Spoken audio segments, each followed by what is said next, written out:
Olá, pessoal. Eu sou Eduardo Bolsonaro. Essa é a terceira edição do programa Pensar Brasil.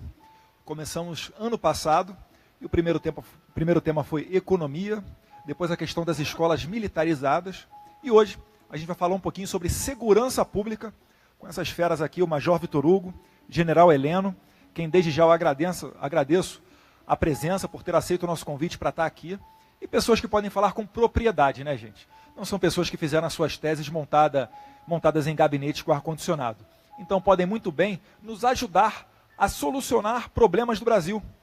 Por que quando a gente vai num dentista, a gente vai num hospital, a gente procura um médico? Quando tem um problema na justiça, a gente procura um advogado? Por que quando a gente fala de segurança pública, a gente não pode falar com militares das Forças Armadas, que é o caso do general e do major aqui presente? Então convido você também a compartilhar no Facebook e no YouTube essa live, para que ela tenha o maior alcance possível, porque é de suma importância que as pessoas entendam o posicionamento de pessoas da área sobre a segurança no Brasil. Boa noite, general. Boa noite, major. Eu peço licença para ler, primeiramente, o currículo dos senhores, antes de passar a palavra aos senhores. Major Vitor Hugo, mestre em operações militares pela Força de Aperfeiçoamento de Oficiais do Exército Brasileiro, bacharel em Ciências Militares pela AMAN, Academia Militar das Agulhas Negras, especialista em Guerra Irregular, curso de Forças Especiais, e em Ações de Comandos, pelo Centro de Instrução e Operações Especiais do Exército Brasileiro, atuando também como observador militar das operações das Nações Unidas na Costa do Marfim por 2 oportunidades. É consultor legislativo da Câmara dos Deputados, concurso dificílimo, aquele que abre vaga ano sim, ano não, para uma ou no máximo 2 cadeiras. E também é consultor da Casa na área de Defesa Nacional e Segurança Pública, oficial superior das Forças Especiais de Estado-Maior do Exército Brasileiro, atualmente na reserva não remunerada e ainda é advogado. General Augusto Heleno Ribeiro Pereira. Para muitas pessoas dispensa comentários, mas eu vou fazer essa formalidade aqui, general. General de Exército do Exército Brasileiro da Reserva. Foi comandante militar da Amazônia e chefe do Departamento de Ciência e Tecnologia. Graduou-se aspirante oficial de cavalaria em 1969 na Academia Militar das Agulhas Negras, sendo o primeiro colocado da sua turma de cavalaria. Integrou a Missão Militar Brasileira de Instrução no Paraguai. Comandou a Escola Preparatória de Cadetes do Exército. Foi adido militar da Embaixada do Brasil em Paris, acreditado também em Bruxelas. Foi comandante da 5ª Brigada de Cavalaria Blindada e do Centro de Capacitação Física do Exército, chefe do Centro de Comunicação Social do Exército e do Gabinete do Comandante do Exército. Foi o primeiro comandante militar da missão das Nações Unidas para a estabilização no Haiti. Atuou como consultor de segurança e assuntos militares do Grupo Bandeirantes de Comunicação. Por uma questão de hierarquia, Vitor Hugo, começo agora com o general Augusto Heleno. General, esse currículo aqui invejável, mas eu queria destacar aqui como é que foi essa atuação das forças das Nações Unidas no Haiti. Eu vi uma entrevista do senhor em que o senhor falava que no Haiti o comandante da cena tinha total poderes para até, se for o caso, alvejar quem estivesse numa ação criminosa. Como é que funcionou isso no Haiti? Foi um desafio para o senhor? Como é que a banda tocava lá? É muito diferente daqui do Brasil? Isso foi um desafio, sim, Eduardo, porque, na verdade, esse tipo de regra de engajamento é uma regra bastante audaciosa, dá, como você disse, ao comandante da cena uma enorme flexibilidade, mas precisa uma instrução muito cuidadosa da tropa. E uma das recomendações dessa regra de engajamento era a absoluta necessidade de não haver efeitos colaterais.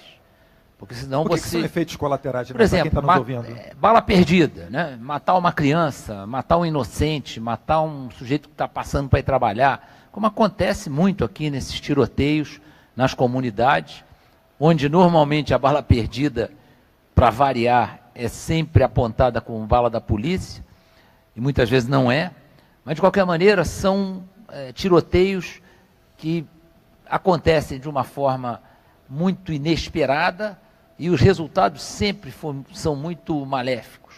E no caso do Haiti, não. No caso do Haiti, havia a consciência plena, as tropas foram instruídas ao longo do tempo. Então, o segundo contingente brasileiro foi muito melhor instruído em relação a essa regra de engajamento do que o primeiro. O terceiro melhor do que o segundo. E nós fomos assim, durante todo o tempo, vivendo de lições aprendidas. Então, durante 13 anos, nós estivemos presentes no Haiti e os efeitos colaterais foram mínimos. E realmente é uma regra de engajamento extremamente útil para a situação que nós estamos vivendo aqui. Porque nós não podemos admitir que um sujeito armado com um fuzil de guerra exiba esse fuzil impunemente em situações onde ele poderia perfeitamente ser neutralizado por forças legais, devidamente instruídas, até por sniper, porque ele é uma ameaça à sociedade. Perfeito. Mas, Jovem Vitor Hugo, como é que foi essa chegada lá na Costa do Marfim? Qual era o cenário que se encontrava lá? E, além disso, aproveitando o comentário do general Heleno, existe algum tipo de treinamento eficaz o suficiente para que não existam efeitos colaterais, ou o efeito colateral é algo inerente dessas ações militares e policiais? Bom, primeiro eu queria dar boa noite ao general Heleno, que foi o meu primeiro comandante na ativa. Então, quando o Eduardo falou sobre a Escola Preparatória de Cadetes do Exército, quando o general foi comandante, vieram várias lembranças aqui a respeito do... Tá com vontade de pagar 10 também, não? Tô quase canguru. Quase indo para a água aqui. Porque... Não faz não, que eu tenho que pagar junto.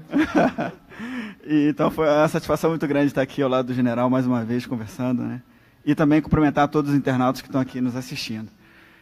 Realmente, eu estive na Costa do Marfim em 2 oportunidades, em 2004 inicialmente, com uma missão das Forças Especiais. O cenário lá era um cenário bastante conturbado, houve um problema, uma ação da guerrilha que errou o alvo e atingiu uma unidade francesa, e isso fez com que a França destruísse a Força Aérea Marfinense por completo, e as Forças Especiais brasileiras foram acionadas para defender os brasileiros e exfiltrar o embaixador de lá. Então foi uma missão maravilhosa para mim, foi uma oportunidade muito, muito bacana de aprendizado profissional num país efetivamente conflagrado. E na sequência, alguns anos depois, eu voltei como observador militar da ONU e permaneci lá por 1 ano, e foi também uma outra oportunidade de ver o resultado dessas ações, assim, né, do que estava acontecendo realmente no interior do país, numa perspectiva muito interna, muito intestina realmente lá em loco. Primeiro, eu fiquei numa zona de ação ao sul, né, aliás, primeiro numa zona de ação ao norte muçulmana, né, com uma série de características bem particulares, na fronteira com o Mali. Fiquei 6 meses lá na cidade chamada Corogô. Foi como forças especiais para lá? Não, nessa segunda foi como observador militar. Na primeira como forças especiais. E quando você vai como forças especiais, existe um tempo, ou avisou, faz a mochilinha e vai? Não, eu fui acionado no sábado, embarquei no domingo, e imaginava que eu fosse ficar 1 mês e fiquei 7 meses. E durante 6 meses eu não sabia... Família? A família teve que suportar, né? Durante 6 meses eu não sabia quanto tempo a gente ficaria. Eu e o meu destacamento, né? Nós não sabíamos quanto tempo ficaríamos lá. Isso... E respondendo a sua pergunta também a respeito dos danos colaterais, né? Realmente, as tropas sempre se adestram para diminuir ao máximo os danos colaterais, né? O objetivo de qualquer tropa é que esse dano colateral não exista. Mas, infelizmente, estatisticamente, e isso não é um desejo da tropa, eles podem acontecer e são tratados também de maneira a trazer aprendizado para a tropa para que esse tipo de dano não se repita. Mas é virtualmente impossível, né, que um ou outro dano colateral, infelizmente, aconteça. Até porque, né, general, inclui-se aí no conceito desses danos colaterais, por exemplo, um disparo de um traficante que venha a atingir o inocente? Isso também é considerado um dano colateral? Ou dano colateral é só quando o policial ou os militares é que erram o alvo por algum motivo? Não, vale também para o inocente que é atingido por um traficante, por um bandido, seja num assalto, seja numa troca de tiros, porque, na verdade, esse é o grande ponto. O foco da defesa de direitos humanos é exatamente mudar as condições do ir e vir, que hoje em dia, no Rio de Janeiro, se transformou num problema. O ir e vir no Rio de Janeiro, em situações absolutamente normais, transitando pela via amarela, transitando pela linha vermelha, subindo a estrada Grajaú-Jacarepaguá. De repente você é tomado por uma falsa blitz, por um tiroteio, às vezes até entre a polícia e o traficante, às vezes entre duas facções, e você fica no meio de um tiroteio e fica sem condições de se proteger, você não tem instrução para isso, você não tem equipamento, seu carro é um carro normal, não é blindado, não é nada. Então você se vê numa situação extremamente desagradável, muitas vezes com a família dentro do carro, com seus filhos dentro do carro, e você se torna totalmente impotente para reagir. E esses efeitos colaterais, eles são considerados dessa maneira quando atingem qualquer categoria de inocente, que não está envolvido na operação e acaba pagando, às vezes, até com a própria vida. Perfeito.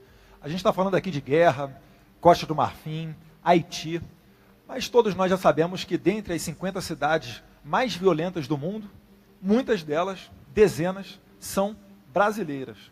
E segundo um estudo da Organização da Sociedade Civil Mexicana de Segurança, Justiça e Paz, são 17 cidades brasileiras com mais de 300 mil habitantes listadas no ranking, que é encabeçada pela mexicana Los Cabos, com 111,33 homicídios para cada grupo de 100 mil habitantes. E vem na sequência seguido pela capital venezuelana, Caracas, que também tem 111 homicídios para cada grupo de 100 mil habitantes. Na verdade, 111,19.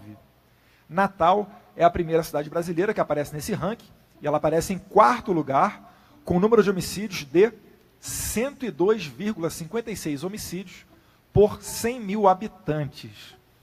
E aí eu vou começar com uma pergunta aqui que certamente não vai ser exaurida em poucos minutos. Vou começar agora invertendo a ordem pelo Major Vitor Hugo. Major, atualmente é possível enxergar no Brasil uma política de segurança pública capaz de gerar resultados e alterar esse quadro? Ou em bom português, o Brasil tem jeito? O Brasil é lógico que tem jeito, né? Desde que haja políticas públicas sendo conduzidas de maneira séria e com vontade real de resolver os problemas, a gente vai conseguir resolver. A situação brasileira atualmente é caótica na segurança pública, né? 61 mil pessoas morrendo por ano, isso equivale a 7 pessoas morrendo por hora violentamente, né? Ou seja, aqui o Fórum Brasileiro de Segurança Pública aponta aí, faz uma comparação interessante, falando que isso equivale a uma bomba de Hiroshima caindo no país anualmente, né? Isso é realmente um absurdo, mas se houver um compromisso real, né, não só do governo na União, mas também dos estados, e eu ouso dizer que uma das grandes mudanças talvez fosse transferir um pouco de responsabilidade nisso também para os municípios, de modo especial os municípios maiores, né? Isso teria que ser através de uma mudança constitucional, mas seria uma boa ideia porque as pessoas, na verdade, vivem nos municípios, não vivem na União, nem nos estados, né? Então, eu acredito de verdade que há possibilidade de mudança, mas se for conduzido de uma maneira séria. Por exemplo, no caso da intervenção federal no Rio de Janeiro, é lógico que o Exército brasileiro vai fazer sempre tudo da melhor maneira. Isso aí, historicamente, a gente pode ver que o Exército sempre dá o melhor de si.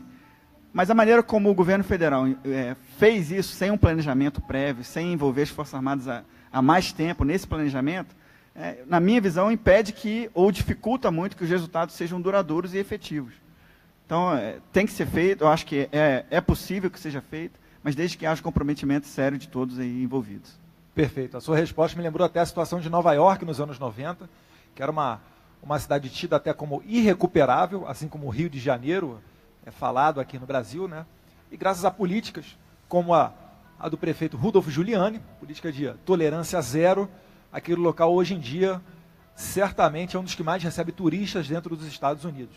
Mas eu passo agora a pergunta do general Heleno. O senhor acredita então que o Brasil tem jeito diante de um quadro tão caótico quanto esse que nós vivemos atualmente, general? Não tem dúvida. O Brasil é um país riquíssimo, com uma população altamente trabalhadora, criativa, que tem condições de mudar completamente essa visão que hoje boa parte do mundo tem do Brasil.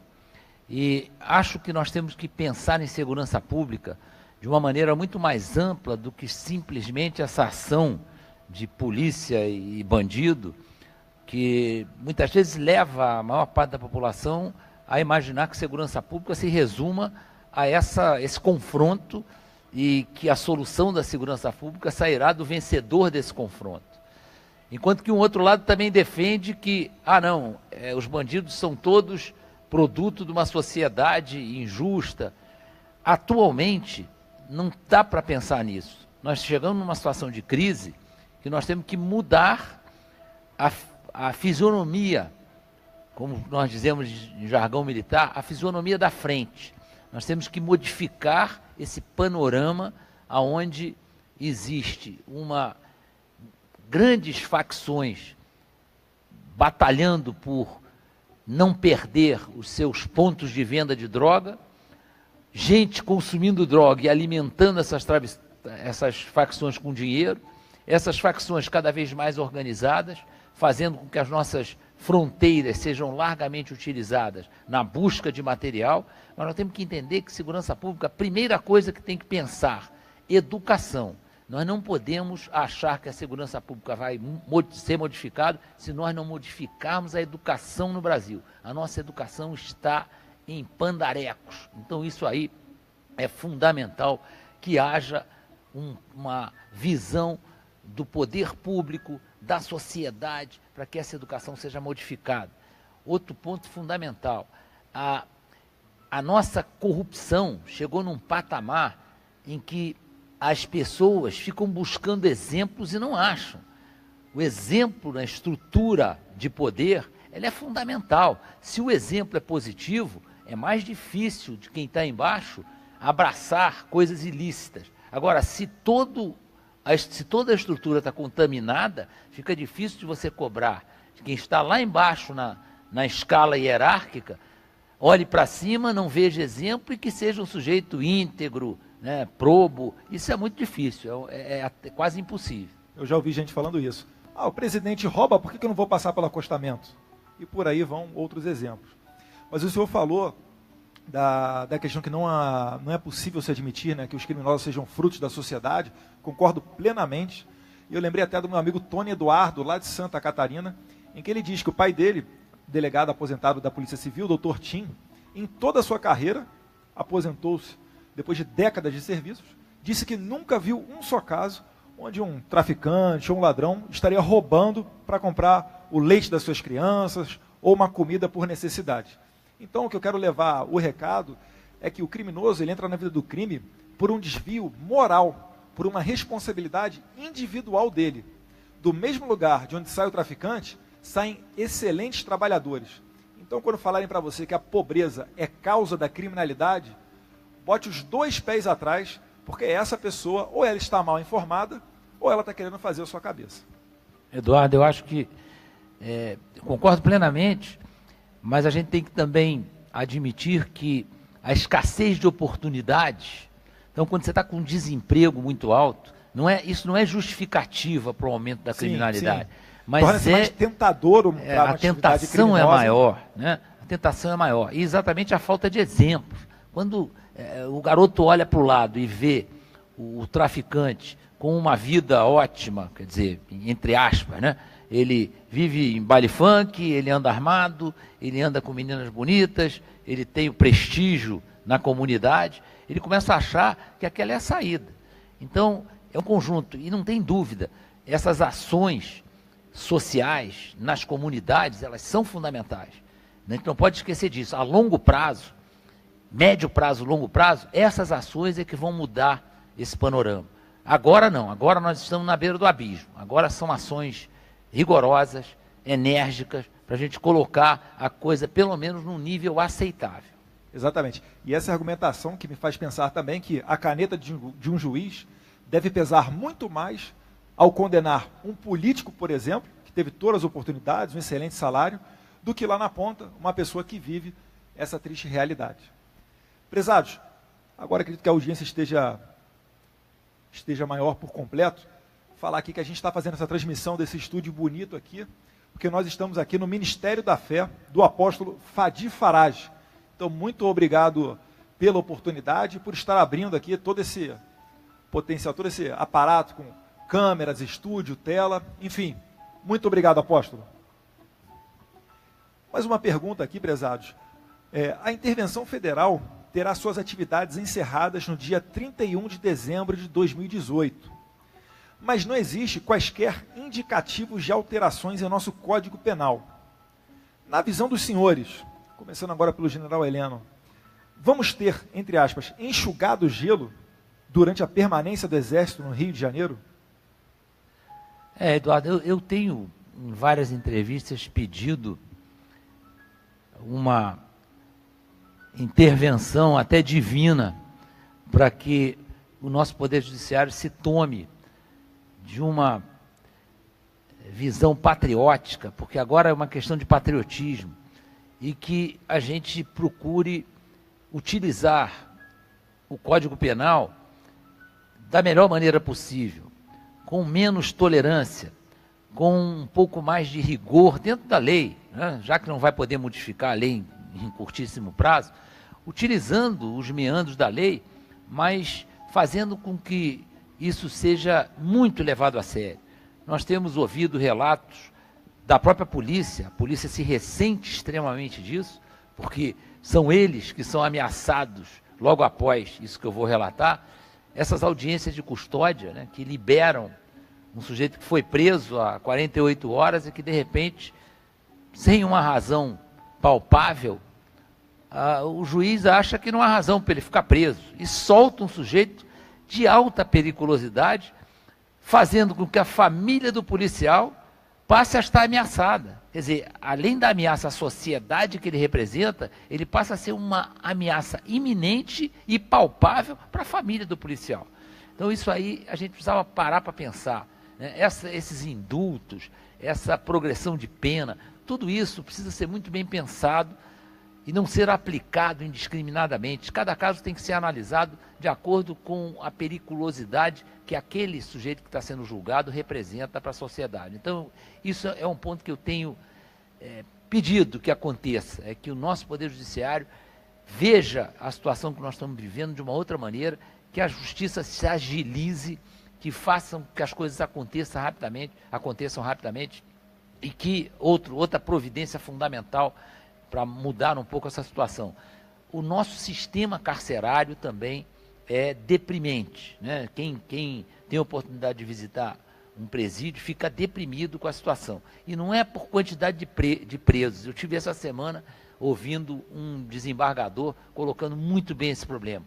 Mentem em relação à quantidade de presos. Claro, os presídios estão superlotados, mas não é a quantidade que anunciam. E os presídios têm alguma coisa errada, porque como é que se explica a quantidade de celulares que nunca dão problema dentro do presídio? O nosso falha toda hora, né? Sai do ar, corta a ligação. Do presídio funciona muito bem, as baterias do presídio não acabam. Então, esses pontos é que tinham que ser tratados com muita seriedade, que são pontos que, na minha opinião, não são difíceis de serem resolvidos.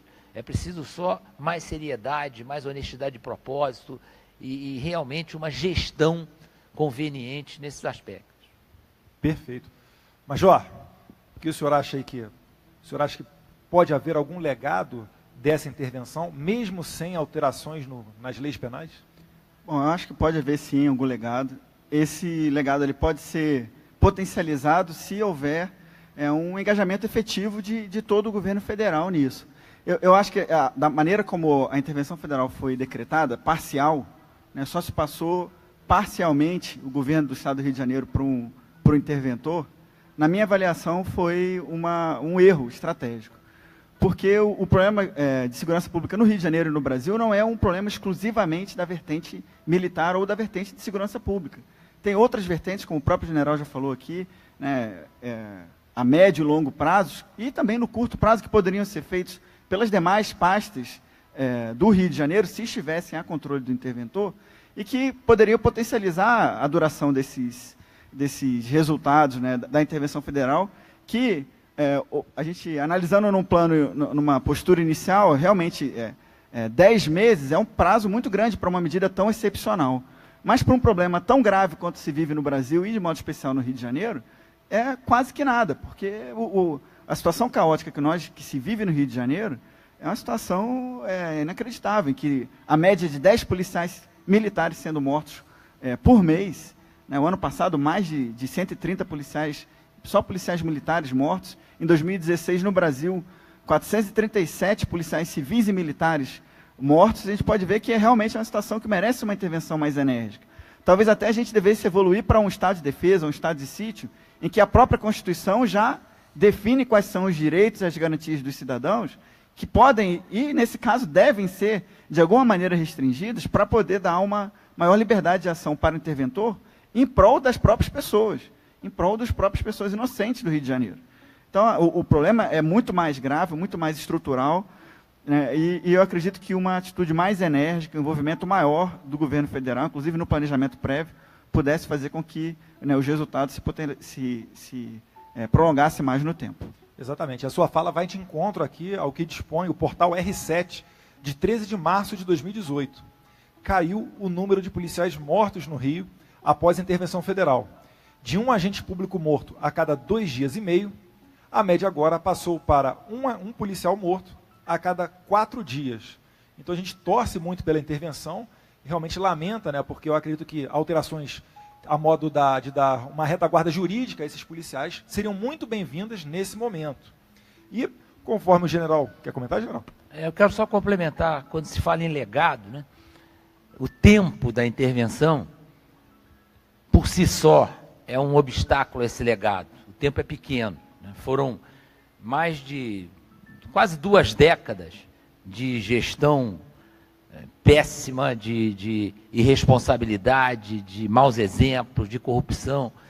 Então, é lógico que esse tempo estipulado para... o decreto presidencial estipulou 31 de dezembro, e isso naturalmente vai acontecer, porque vai trocar o governo, mas a preocupação do João Braga Neto, que já era o comandante militar do Leste, foi nomeado interventor, e tem um conhecimento bastante profundo da situação do Rio de Janeiro, porque até trabalhou desde os Jogos, dos Jogos Olímpicos, e depois acompanhou vários grandes eventos, depois ficou como comandante da região militar e, posteriormente, comandante militar do Leste, conhece bastante do que está acontecendo, e ele tem se proposto a não partir para nada que seja violento. Ele tem considerado mais importante fazer uma gestão diferente dos problemas, né? Procurar o apoio, vamos dizer, não é só o apoio no papel, é o apoio ali no terreno, o apoio voluntário da Polícia Militar, da Polícia Federal, da Polícia Rodoviária, para que as coisas aconteçam de uma maneira onde a gestão esteja presente. E, fazendo isso, ele vai conseguir também uma das aspirações de todo mundo que vive no Rio de Janeiro, que é limpar um pouco o cenário das polícias. Todo mundo sabe que tem gente na polícia que não podia estar lá. Então, isso faz parte desse projeto de gestão. E isso não é fácil, isso é uma tarefa extremamente difícil e precisa contar com a cooperação dessas instituições. Mas a polícia, eu também tenho sempre dito isso, as polícias brasileiras, as polícias militares, a Polícia Federal, podem falar o que quiser, mas elas são as polícias mais corajosas do mundo ocidental, porque não é a nossa situação geográfica. No próprio Haiti, a gente não tinha essa situação geográfica que é extremamente sensível do Rio de Janeiro, por exemplo. Quem chega ali embaixo da Rocinha e olha para cima e se imagina subindo aquelas vielas, trocando tiro com bandido, tomando tiro de cima para baixo, é uma situação extremamente desconfortável. E o nosso policial faz isso todo dia. Essa cifra que você falou aí de um policial de 4 em 4 dias não é nada invejável, continua sendo deplorável. Nós temos que mudar esse panorama. Exatamente. E o senhor anteriormente falou muito bem na questão penitenciária. Eu cito agora uma matéria do Felipe Moura Brasil, quando ainda era da Veja, né? Em seu blog, ele publicou que o Brasil é pelo menos o 34º em números, né, de população carcerária, em números proporcionais de população carcerária, e não ocupando o topo da lista, como muitos órgãos acabam praticamente acusando o Brasil de ter das maiores populações carcerárias do mundo. Só que eles falam isso em números absolutos. Mas é óbvio, o Brasil é uma das maiores populações do mundo, a tendência é que a sua população carcerária também seja uma das maiores do mundo. Mas quando a gente fala em números proporcionais, em número de preso para cada grupo de 100 mil habitantes, o Brasil ocupa pelo menos a 34ª posição. E daí eu já cito aqui a próxima pergunta. Alguns sociólogos afirmam que a raiz do problema das prisões no Brasil é o encarceramento em massa. O que os senhores acham dessa afirmação, general? O senhor acredita que melhoraria a situação do Brasil se tivéssemos uma política mais desencarceradora, indo talvez de encontro às audiências de custódia, que foram uma recomendação da ONU para o Brasil? Eu não sou especialista nesse aspecto, porque isso é preciso ter uma estatística na mão para você poder comentar. O que a gente percebe é que, até por essa lentidão da nossa justiça, tem gente que está presa que poderia não estar, pela natureza dos seus crimes. Em compensação, tem gente que está solta que devia estar encarcerada há muito tempo, né? Então, eu acho que é muito mais qualidade do que quantidade. Eu acho que a quantidade podia ser a mesma e concordo plenamente com esses dados que você colocou aí, porque tenho ouvido muito sobre isso e, na verdade, essa acusação de que o Brasil prende muito, isso aí é uma lenda, né? Mas, na verdade, talvez a gente prenda mal. Eu acho que a gente pode melhorar a qualidade de quem vai para a cadeia. E pode também buscar uma forma de que os nossos presídios cumpram a sua maior finalidade, que é a reintegração do criminoso na sociedade. Essa finalidade os nossos presídios não cumprem. Isso acho que todos nós que acompanhamos o noticiário percebemos que os nossos presídios são verdadeiras faculdades, universidades de pós-graduação, mestrado e doutorado em crimes, né? Então, isso aí é terrível. A lei de execuções penais, ela até é muito bonita na teoria, ela faz essa separação de maneira muito, muito correta, né? De separar através da periculosidade para que exatamente os chamados ladrões de galinha não se misturem com bandidos da mais alta periculosidade, até para não serem arregimentados ali para uma futura ação criminosa quando saírem das cadeias, né? Então, certamente, esse eu acredito que é o caminho. Mas eu passo agora a pergunta ao Major Vitor Hugo.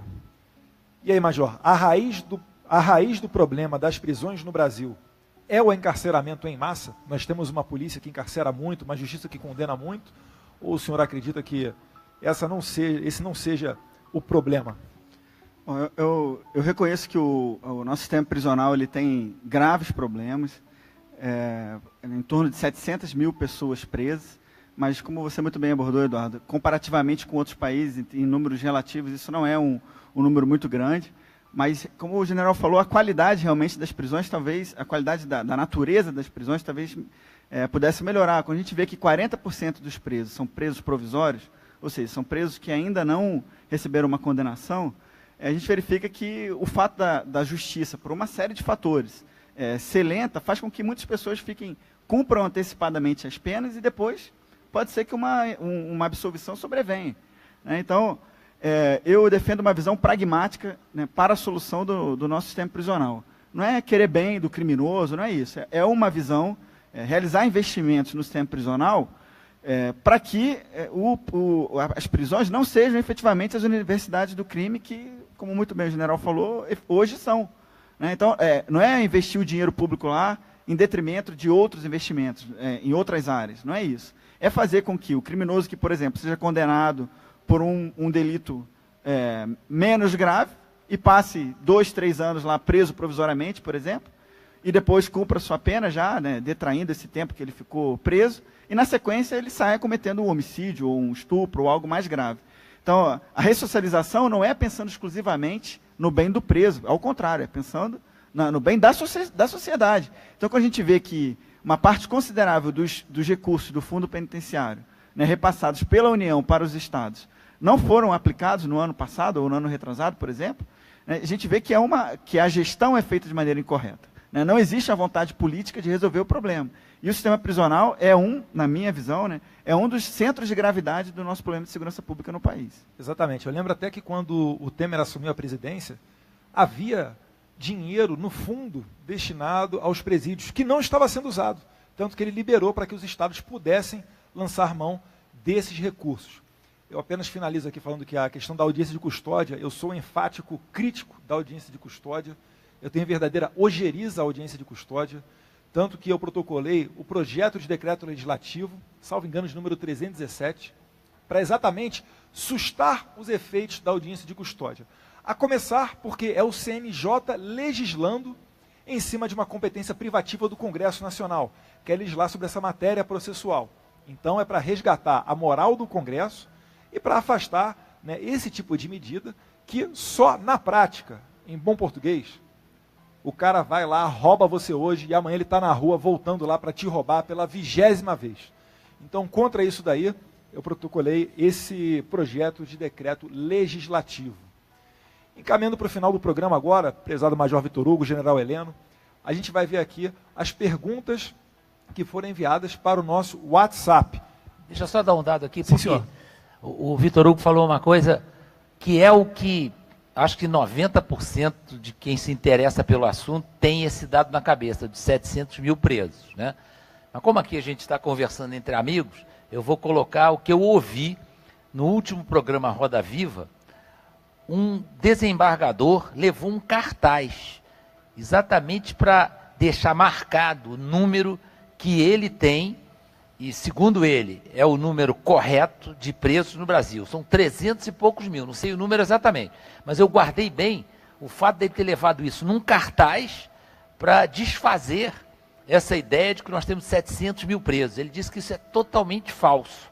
Então, vamos correr atrás para verificar quem está com a razão. É que talvez ele não tenha incluído os presos provisórios aguardando o julgamento. E talvez não sei. Não sei. Vou pesquisar não também. Não sei, general. mas vale a pena pesquisar, porque esse é um dado importante para esse Sim, tipo de sim. discussão, né? Porque, pô, reduz pela metade. Então, é um negócio, assim, assustador que esse dado não seja de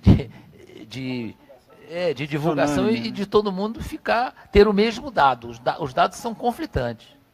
Perfeito. Vou chamar então, general, se o senhor me permite agora, o novinho vai chamar para as perguntas que vão aparecer ali no telão, por favor. Perito Ayrton, aqui do Rio Grande do Sul, perito criminal. Com relação à segurança pública, eu gostaria de lhe questionar qual é o vosso entendimento com relação à perícia criminal. Nós não temos uma padronização a nível nacional. Alguns estados a perícia faz parte da Polícia Judiciária, como no caso da Polícia Federal. Em outros estados a perícia é autônoma e independente. Qual é a vossa visão desse entendimento, uma vez que a perícia é fundamental para a investigação criminal e a própria persecução penal? Muito obrigado. Perfeito. Está aí a pergunta do perito Ayrton, começar pelo Major Vitor Hugo. Major, como o senhor vê essa questão, a perícia sendo às vezes autônoma, às vezes dentro da corporação policial, isso é saudável, não é saudável? O senhor tem uma opinião formada com relação a isso? O que o senhor acha?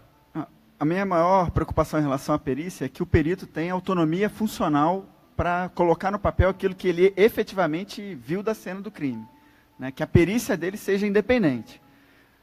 Agora, se o órgão pericial vai fazer parte da Polícia Civil ou se vai ser um órgão independente, eu acho que isso é bom que haja uma certa liberdade para os estados fazerem, de maneira que se adapte às realidades de um país que é de uma dimensão continental. E também isso de maneira a também, em alguns estados, levando em consideração a situação dos servidores, que isso consiga também levar em consideração questões corporativas, como também de independência do salário, de independência administrativa, disciplinar. Então, isso é uma questão assim, muito intestina de cada estado, de modo que o foco, para mim, seria que os peritos tenham independência funcional, de maneira que eles possam exercer a sua atividade da maneira mais livre e independente possível, para contribuir para que a investigação dos crimes no Brasil, o índice de resolução de crimes seja cada vez maior. A gente sabe que o índice, a depender do tipo de crime, é bem baixo no país. Então, se houver independência funcional, essa decisão de que se o órgão pericial faz parte ou não da Polícia Civil ou da Polícia Judiciária, eu acho que pode ser algo decidido pelos estados. General. Isso que o Vitor Hugo falou é fundamental, né? Essa independência. Até porque, imagine, porque ele ali, ele vai ter que chegar a uma conclusão que vai desagradar a alguém. Né? Alguém vai ser apontado como autor de algum ilícito. E se ele não tiver independência, imagine o Ayrton, que é gaúcho, perito lá no Rio Grande do Sul, imagine se no jogo Grêmio Internacional o juiz entrasse com a camisa do Inter, né? Nem começava o jogo. Então, isso que o Vitor Hugo falou é fundamental. Mas, além disso, a gente tem também uma estatística de resolução de homicídios que é terrível, né? E muita gente atribui isso à qualidade dos peritos. Engano total. Os nossos peritos são muito bons. O que falta é investimento na área de inteligência. Outro dia saiu o valor que foi destinado à inteligência no Rio de Janeiro nos últimos anos. É um negócio assim inacreditável, né? O valor é inacreditável. Então os nossos peritos são muito bons, só que eles não têm apoio de material, não têm apoio financeiro, e eles ficam presos à limitação total do seu conhecimento em relação ao que ele tem que apurar. Então nós precisamos investir em inteligência, porque é cara. A inteligência é uma atividade que, como o próprio nome diz, é uma atividade inteligente e, portanto, cara. Não, e depende, hoje em dia, fundamentalmente de tecnologia. Então nós temos que ter tecnologia a mais avançada do mundo para poder fazer face à nossa situação, que nós estamos caminhando para ser um narco-país. Eu tenho insistido nisso, porque nós precisamos ter consciência de que isso hoje não é um problema de segurança pública, isso se transformou num problema de segurança nacional. A sociedade brasileira tem que se conscientizar que nós estamos vivendo um caminho para o narco-país. Nós precisamos interromper esse caminho. Exatamente. Alguns amigos meus venezuelanos falam exatamente isso. Fala que essa proximidade das Farc com o Foro de São Paulo e o que tem ocorrido na Venezuela pode se alastrar para o Brasil, e se o Brasil continuar nessa caminhada, talvez de fato se transforme num narco-país, como dizem eles, já é o caso da Venezuela. Mas eu abro aqui um parênteses, como sendo policial federal e já tendo trabalhado na ativa, não posso me furtar de fazer aqui uma crítica a essa baixa elucidação dos crimes. E certamente não é por conta do nosso material humano. Eu critico muito o inquérito policial, a sua maneira morosa, aquela questão, o criminoso, ele é interrogado pelo delegado, e depois ele vai na justiça e fala uma coisa totalmente diferente. Todo o nosso direito penal, ele basicamente é voltado para um garantismo exacerbado, ele sempre está com a ótica do criminoso, enfim, isso acaba sendo muito prejudicial porque traz muita morosidade ao processo e, consequente, desestímulo. Então é natural que o Brasil, como tem um inquérito policial, que é um instrumento utilizado em Guiné-Bissau e mais alguns 2 países da África, certamente isso indica que o Brasil tem que mudar a sua legislação com relação à persecução policial. E eu vou encaminhar agora, então, para a segunda pergunta, por favor. Gabriel Mendes, eu sou estudante de Direito de São Bernardo do Campo, São Paulo, e eu tenho observado que os índices de criminalidade aqui no Brasil eles estão muito altos. Nós temos anualmente mais ou menos 70 mil a 80 mil assassinatos, tirando os desaparecidos, assaltos, inclusive já aconteceu comigo, roubos, sequestros, mas enfim, a minha questão seria a seguinte: qual que seria o método, pontapé inicial para a gente mudar essa situação, para a gente diminuir esses índices de criminalidade? Muito obrigado. Perfeito.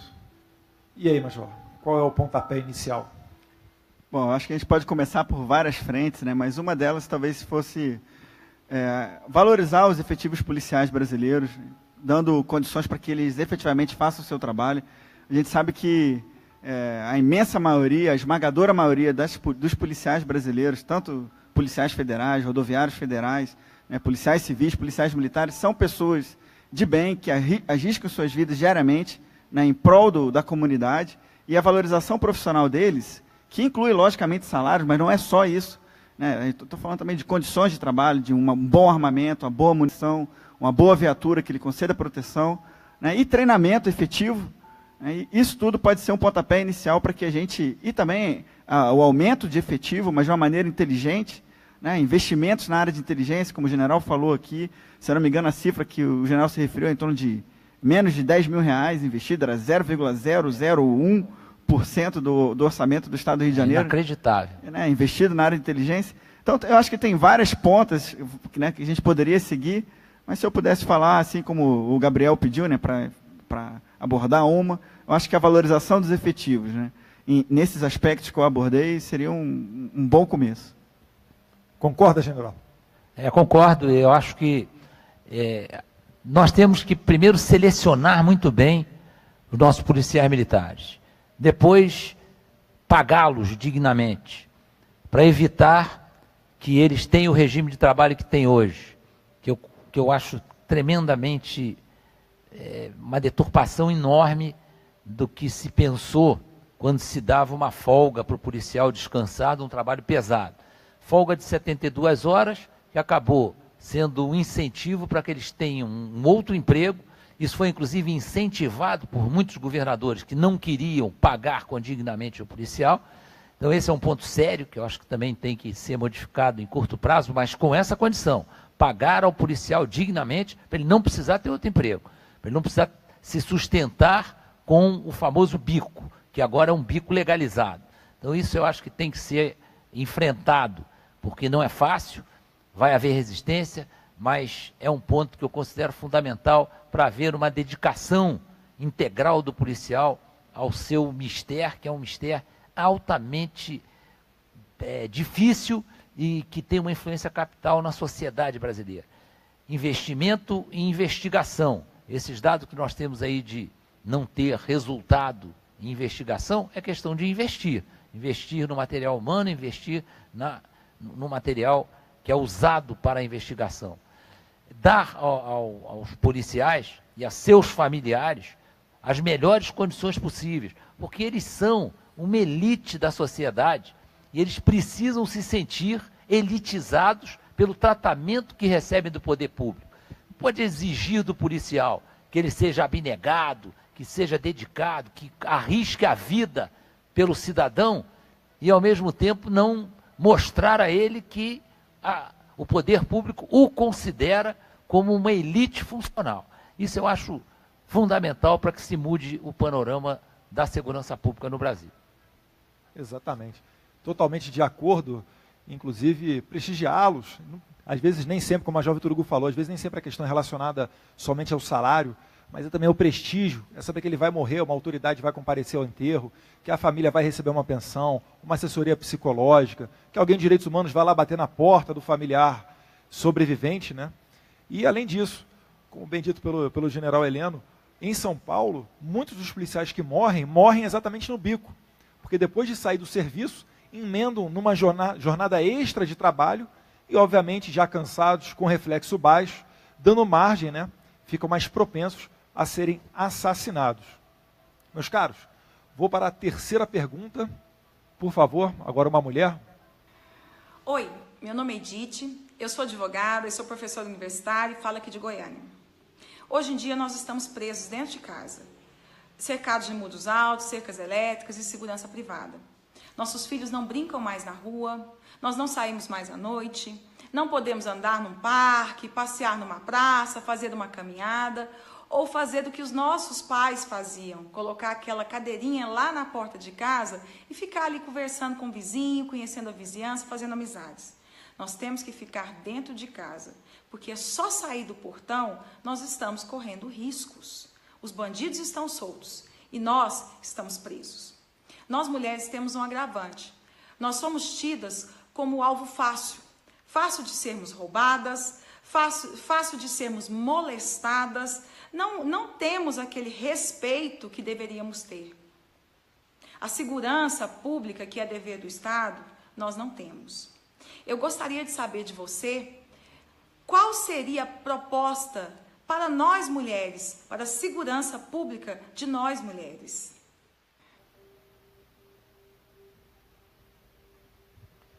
Prezada Edith de Goiânia, o Jair Bolsonaro tem várias declarações nesse sentido, em que, no primeiro contato com o marginal, que você possa dar cabo a essa defesa pessoal, a legítima defesa. É por isso que o Jair Bolsonaro fala tanto, né, na posse de armas e também numa flexibilização com relação ao porte, que é você andar com a arma na cintura. Eu tenho certeza que você tendo uma arma, você pode dar um tiro no teto da tua casa. Esse criminoso não vai entrar nela, porque é da natureza dele a covardia, e ele sabe que haverá muitas outras presas mais fáceis dele atacar. Mas eu passo aqui a pergunta, agora, primeiramente, invertendo a ordem, agora para o general Heleno. General, com relação a essa segurança pública, o questionamento da Edith de Goiânia, o que o senhor acredita que é factível e que possa ser feito? Ou alguma política para as mulheres, ou de segurança pública no geral? Porque, de fato, o Brasil é o que ela falou. Todo mundo aprisionado dentro de casa, cada vez mais grades, mais câmeras, mais seguranças. Até quem pode pagar por um carro blindado faz isso, porque sabe que aqui é estilo Síria, é estilo Cabul. Enfim, o Brasil realmente vive uma situação de caos. O que o senhor me diria com relação a isso? Essa sensação de insegurança que a dona Edith se refere, ela é bastante evidente hoje no Brasil inteiro. E ela é diretamente proporcional à sensação de impunidade do outro lado. Então, os direitos humanos do cidadão honesto têm que ser respeitados. Esse direito de ir e vir, esse direito de transitar sem o risco de ser atacado, de ser roubado, de ser assaltado, de ser molestado. No caso das mulheres, isso acontece com frequência. Isso é um desejo hoje iminente da sociedade brasileira. A sociedade brasileira está clamando para que essa situação se modifique. Isso está dentro desse grande contexto de segurança pública, para o qual nós sinalizamos com várias providências, e eu tenho a impressão que essa pressão que a sociedade brasileira está fazendo, se for ajudado pela mídia, se a mídia se der conta de que ela pode ter um papel preponderante na mudança desse panorama, eu acho que nós podemos fazer com que isso se modifique. Para mim, a segurança, essa ostensiva, que influi na vida do dia a dia do cidadão, ela passa por uma polícia preparada, uma polícia presente. A presença policial tem sido muito prejudicada pela situação logística das polícias. Então a polícia não tem viatura, ela não tem um armamento em condições, ela não tem uniforme em condições. Esse regime de trabalho reduz a 1/4 o efetivo que a polícia dispõe. Então tem uma série de medidas que podem, num médio prazo, ser tomadas e mostrar que, para o bandido, que deixa de ser compensador, atuar no meio da rua, em qualquer situação, hoje eles se acham os donos da rua, e isso não pode acontecer. Essa pressão da sociedade tem que continuar. Nós temos que insistir para que as autoridades prestem atenção na qualidade das nossas polícias. Essa história de querer acabar com polícia é um negócio absolutamente irracional, né? A polícia é a responsável maior, as diferentes polícias são responsáveis maior pela segurança pública. Pregar o término da polícia é pregar a devassidão, a baderna, né? A desordem. Isso não tem o menor sentido. Então nós temos, ao contrário, nós temos que valorizar as nossas polícias, dar a elas as melhores condições de trabalho e aguardar que elas respondam. Isso vai acontecer, se as providências foram tomadas, com uma sensação de segurança para a população. Perfeito, general. Aproveitar o gancho aqui, já que falou aqui, muitas pessoas pedem o fim da polícia militar. Eu acho até engraçado, né, que quando, por exemplo, lá no Espírito Santo, quando a polícia militar não saiu dos quartéis, ninguém foi para a praça pública lá em Vitória, em Vila Velha, gritar, né? Não, acabou, tem que acabar, eu peço o fim da polícia militar. Se numa próxima oportunidade ocorrer uma greve de policiais militares, que eu torço para que nunca ocorra, né, porque faz um caos naquela localidade, mas vá lá gritar nessa praça para você pedir o fim da polícia militar e dizer como é que você vai combater a criminalidade. Se é colocando mais luz, se é assaltando pombinha da paz, enfim, registrar aqui essa minha ironia. Major Vitor Hugo. Bom, até respondendo a pergunta da doutora Edith, lá da minha cidade de Goiânia, é muito triste que no Brasil a gente tenha mais ou menos algo em torno de 50 mil estupros anuais, e sendo que a gente sabe que a ONU ou algumas outras instituições reportam uma subnotificação de que o número de estupros, na verdade, notificados é algo em torno de 35%. Então, isso elevaria o número de estupros no Brasil anuais para, sei lá, algo mais de 100 mil, 120 mil estupros. Então, isso é um dado alarmante, é um absurdo, na verdade, que a sociedade brasileira assista a esse tipo de ação de uma maneira que, na verdade, é uma guerra silenciosa, né, e que a gente tem que se voltar contra ela. Eu até cito um projeto de lei bastante interessante e, por vezes, criticado sem conhecimento de causa, porque não leram o projeto de lei, que é o projeto de lei do seu pai, do Jair Bolsonaro, né, que fala sobre a questão que aumenta as penas do estupro e do estupro de vulnerável, e que também cria o que muitos chamaram de castração química, mas não é exatamente isso, é o ingresso voluntário do condenado por estupro para receber um tratamento com algum remédio que limite a sua libido, para impedir ou dificultar ou desestimular que ele volte a delinquir nesse mesmo crime, que é um crime extremamente hediondo e extremamente aviltante para as nossas mulheres, mães, filhas. E às vezes o próprio estuprador, ciente da sua condição doentia, quer fazer esse tratamento. E o Jair Bolsonaro, no projeto de lei dele, coloca que essa entrada nesse tratamento ela é voluntária e serve como condição para ele progredir de regime. Se ele não quiser fazer o tratamento, tudo bem, continua no regime fechado. Mas perfeito. Pedir para vocês que estão assistindo, a gente está encaminhando para o final do programa, a gente vai agora para a última pergunta, mas se possível para compartilhar essa live, até porque ela fica disponível, mesmo após depois esse período que a gente está fazendo a transmissão. Chegou aqui também no ponto eletrônico, a gente está ficando chique, ó. Agradecer mais uma vez aqui ao Ministério da Fé, que nos está proporcionando essa estrutura toda. Mas chegou aqui que muitas mulheres nos comentários estão elogiando, né, a questão do porte para as mulheres, o direito à posse da arma de fogo. Conforme o general e o major vão falando aqui, eu vou pensando um monte de coisa que dá vontade de falar, mas aqui a palavra é deles, e vou passar agora então para a última pergunta. Após todas essas tentativas dos governos para tentar minimizar o problema da violência na sociedade, e que invariavelmente não tem surtido resultados objetivos, o que resta para ser tentado? Nós deveríamos propor a redação de uma nova Constituição que fosse mais severa contra a criminalidade?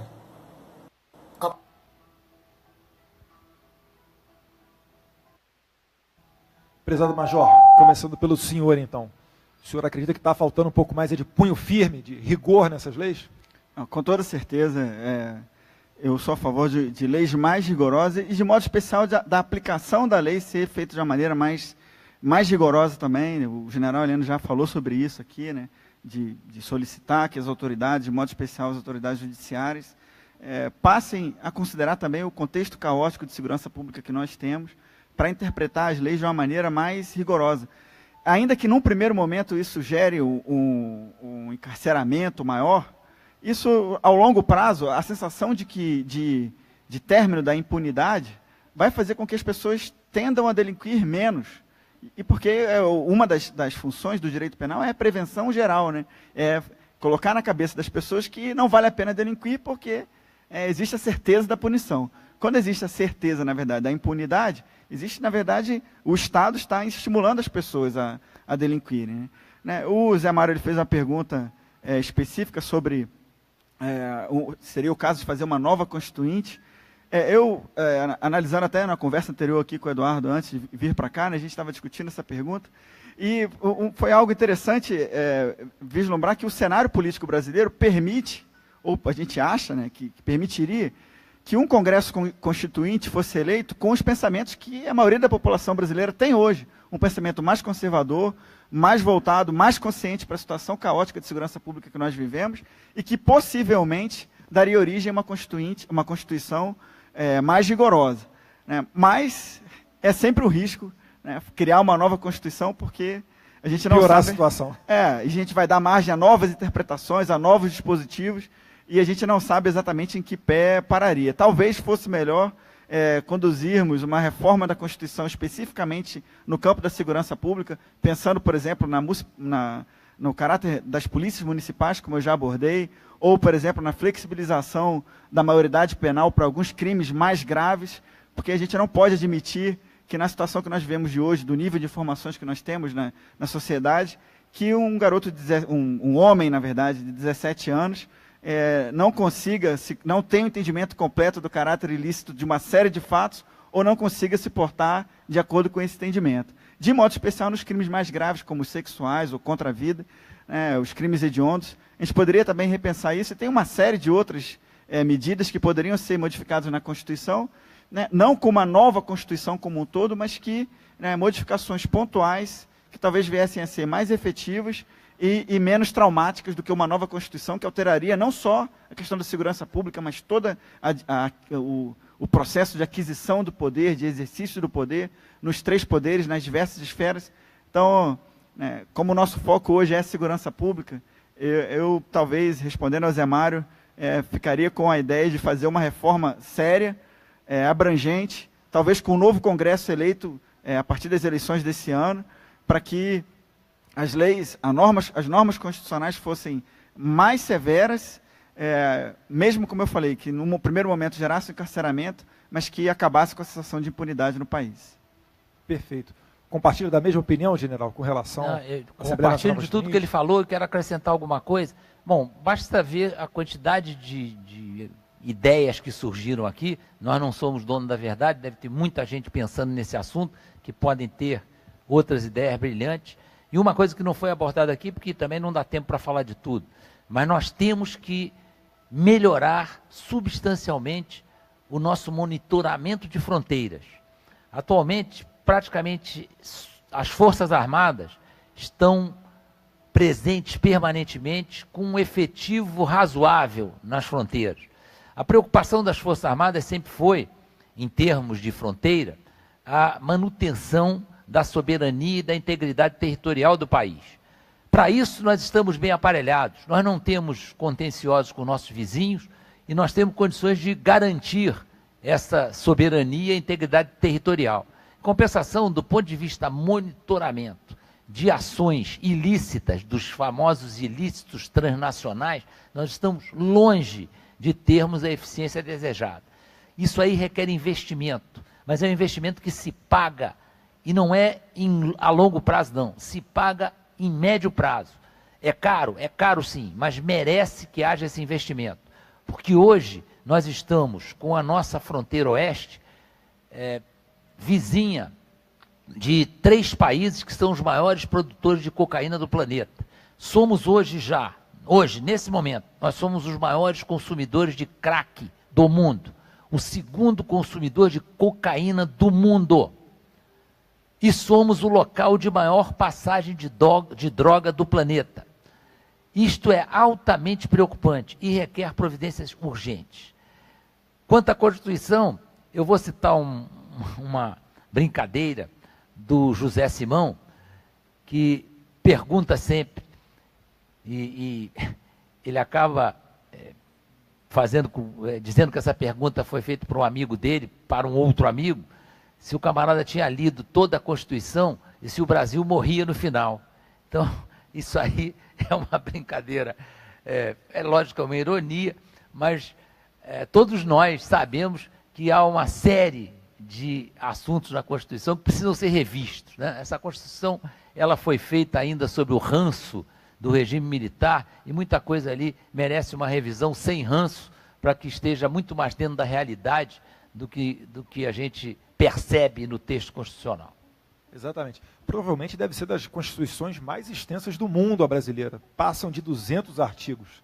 A menor do mundo é a americana, tem acho que 13 artigos, se não me engano.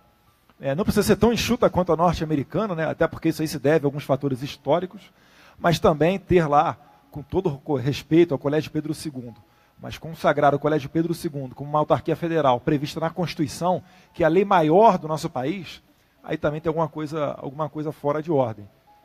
Mas tem muita gente que diz que bastava um artigo, né?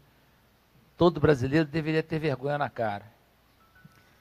Tá aí, ó, deixando a gente com esse gostinho aqui de responsabilidade de todos nós, e eu puxo aqui principalmente na hora de eleger os nossos governantes, né? O brasileiro é PhD em falar mal da classe política, mas se a classe política está lá, é porque alguém a colocou lá. E eu sempre estendo para uma outra brincadeira. Brincadeira não, né? Um outro dizer, né? Quer saber por que o Congresso Nacional é tão ruim? Saia candidato e conheça boa parte dos nossos eleitores. Uma parte dele, de fato, estuda, vê o histórico do candidato, vê as propostas, conhece, vê se ele é ficha limpa. Mas, um depoimento aqui de quem já foi candidato em 2014. Meus caros, tem muito eleitor que não está nem aí pro bar, nem aí mesmo. Chega na cara de pau, pede para trocar, se vende e depois vai querer exigir da classe política uma honestidade que nem ele mesmo tem. Prezado, a gente vai chegando aqui a 1 hora de programa. Vou abrir agora para as considerações finais dos nossos convidados e terminando aqui falando que quem poupa o lobo acaba sacrificando as suas ovelhas. Tem um colega, um livro que ele lançou e eu estava lendo no avião agora, o livro é sobre técnica de tiro. Me fugiu o nome agora na cabeça, mas ele é o agente federal do COT, Marcel Pellegrini. E ele começa na introdução do livro dele falando exatamente disso, né? Que realmente, se nós continuarmos tendo sempre a visão do bandido, com pena dele, e achando que ele é uma vítima da sociedade, a gente vai continuar com políticas desencarceradoras. Ou seja, vai sempre permitir que o lobo continue na sociedade, atacando e exterminando as ovelhas. É como um outro livro que eu li, o Bandidolatria e Democídio. Será que a gente perdeu esse senso de autoridade de uns tempos para cá? Será que não foi por conta de um exagero nesse artigo 5º da nossa Constituição, que prevê um rol de direitos e garantias fundamentais para os presos? Porque a Constituição foi pensada por aqueles perseguidos políticos. E depois continuou Estatuto da Criança e Adolescente, previsão de fiança, audiência de custódia. E se a pessoa for presa, ela tem direito à visita íntima, progressão de regime após 1/6 cumprida a pena, ela tem direito a saidão, ela tem direito a indulto de Natal, ela tem direito a advogado de graça, que nós não temos quando um familiar nosso é morto. Então, diante de todo esse cenário que privilegia o criminoso, é que eu atribuo o fim, ou próximo do fim, né, do senso de autoridade do brasileiro. Então eu queria ouvir as considerações finais, por favor, agora começando pelo mais moderno, Major Vitor Hugo, e por uma ordem de antiguidade para fechar o programa, General Heleno. Bom, eu queria agradecer a oportunidade de estar aqui, ao Eduardo, pelo convite, e dizer o seguinte, ressaltar um aspecto que foi falado aqui, a respeito da ação temporal do Estado em relação à segurança pública, né? Num primeiro momento, no curto prazo, esse confronto, infelizmente, ações mais enérgicas, infelizmente, são necessárias. Talvez com foco não no bandido que está de bermuda embaixo lá do morro, mas está muito mais voltado para o criminoso de colarinho branco que está em Brasília, ou que está lá na Praia do Leblon essa hora, ou que está escondido fazendo suas ações, alguém que tenha capacidade de articulação efetivamente, para que o dano sobre a organização criminosa seja um dano mais efetivo e duradouro, né? Mas é interessante levar para o contexto do meu estado de Goiás, que eles conseguem ver no longo prazo, nessa perspectiva temporal, uma ação bastante interessante, que é o investimento nos colégios das polícias militares. Eu sei que já houve um programa especificamente dedicado a isso aqui, né, e foi muito interessante, né, constatar que Goiás tem, hoje em dia, mais de 40 colégios regidos pela Polícia Militar. Para a gente ter uma ideia, o Exército Brasileiro tem no território nacional todo 13 colégios. São colégios excepcionais. Mas a Polícia Militar de Goiás faz um esforço muito grande para manter esses colégios, que vão ter, esses colégios, além de gerar no presente índices maravilhosos no que diz respeito à educação, tanto no IDEB quanto no Enem, faz com que no médio e no longo prazo, as pessoas, né, os profissionais ali formados, se identifiquem e respeitem mais a Polícia Militar, né? Imagina o carinho que a gente tem pelos professores do 2º grau, ou do 1º grau, ou do ensino médio, ou do ensino fundamental, quando esses professores são policiais militares, o respeito que isso vai levar, que as pessoas vão levar para o resto da vida, e também o efeito imediato nos entornos dos colégios regidos pelas polícias militares. Então tem uma série de... Eu fiz até escrevi um artigo sobre esse assunto no jornal Hora Extra. Eu compartilhei, ficou muito bom. Então, eu tenho realmente o prazer e a honra de defender os colégios das polícias militares do estado de Goiás. E com isso eu encerro a minha participação aqui, agradecendo também ao general Heleno mais uma vez pelos ensinamentos aqui. É sempre uma honra, é um prazer estar aqui com o meu primeiro comandante na ativa. Eu quero ressaltar que o Major Vitor Hugo é o primeiro da turma dele da Academia Militar, não é só da arma, da Academia Militar. São dois 01s aqui, um de AMAN e um de cavalaria. Ele foi o primeiro de todos os cursos que eu andou fazendo, e é uma mente privilegiada, e eu tenho a impressão que se ele conseguir a proposta dele de ser eleito deputado federal, vai ser uma grande aquisição para o parlamento. Mas um ponto que eu queria, para me despedir, agradeço muito a oportunidade de estar aqui com o Eduardo e com o Vitor Hugo, mas eu não tinha falado nisso, e muitos especialistas de nível internacional aconselham a que o combate à criminalidade comece pela busca de onde está o dinheiro do crime. Vamos atrás do dinheiro, porque indo atrás do dinheiro, nós vamos no foco, nós vamos no ponto principal que alimenta toda essa quadrilhada, essa criminalidade. Tudo isso depende de como esse dinheiro é administrado. E com o tempo e a falta de ação, os donos do dinheiro vão se tornando cada vez melhores gestores e vão administrando esse dinheiro para tornar cada vez mais difícil a vida de quem combate a insegurança pública. Então eu sugiro que a gente retome isso que já aconteceu, hein? Teve um tempo que havia muita preocupação nisso, correr atrás do dinheiro que alimenta o crime.